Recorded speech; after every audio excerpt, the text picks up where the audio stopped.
Secretary has given 2 speeches, one here at the Newseum a year ago, January, and then another speech earlier this year, talking about internet freedom. And one of the things she said, and that we believe, is that the internet represents the town square of the 21st century.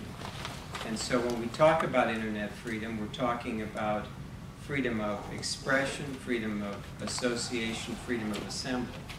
This is the way people increasingly are communicating within their own societies and across the globe.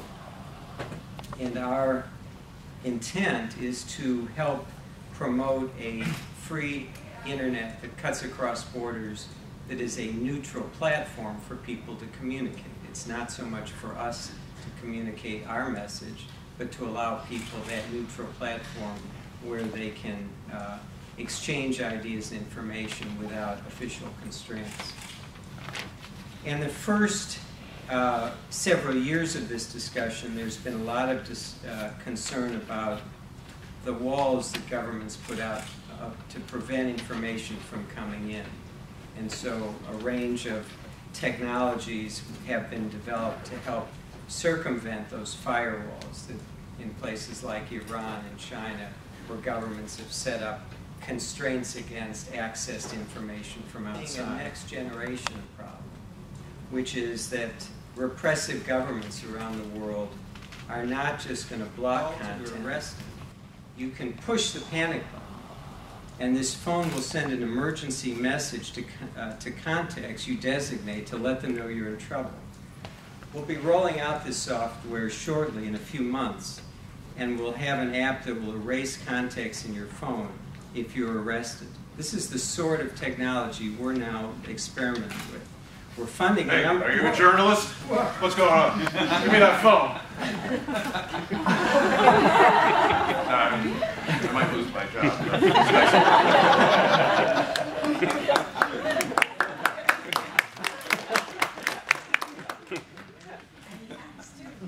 I'm glad to answer your question.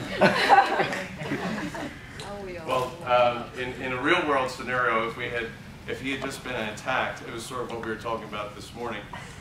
Automatically, phones around this room or any contacts that he had would start ringing. And then, not only would his colleagues or friends or family be aware that he had been in trouble or kidnapped or beaten, but all of the contacts on that phone would have been wiped clean. Because we've seen in a lot of places around the world, once the journalist gets arrested, the cell phone has all the contact information, and then the police are out rounding up all the journalists or all the contacts. So this software is really, really new and exciting. I think it's being previewed in Bloomberg and Business Week. There's been a couple of years to say there's now a cat and mouse game between governments and activists and journalists. And so let's identify the problem and try to put some of the best technology people to work to figure out how do you respond to the problem.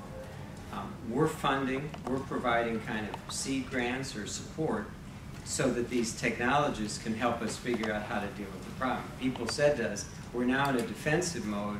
Mobile phones are a big piece of the way people communicate, and when you get arrested, they take my names. People don't know I've been arrested, so we've gone to the technologists and said, how do you respond? And somebody came up against journalists, but it's the range of cases, particularly in politically charged situations where the courts become basically a tool of the government. Hopefully you're not in trouble again. Oh, I've been kidnapped. Fine. But this is, we are putting both, money and diplomatic attention to trying to encourage independent courts, independent judges, strong legal representation. Again, one of the issues in many, many countries is that lawyers who take unpopular cases or clients find themselves get in trouble. So this is a building block. Again, we talk about sustainable democracy. Independent judiciary, rule of law is a key ingredient, and everything else, in effect, depends on that. Well, Mr. Secretary Closer, thank you very much. Really appreciate you taking your time. That concludes this part of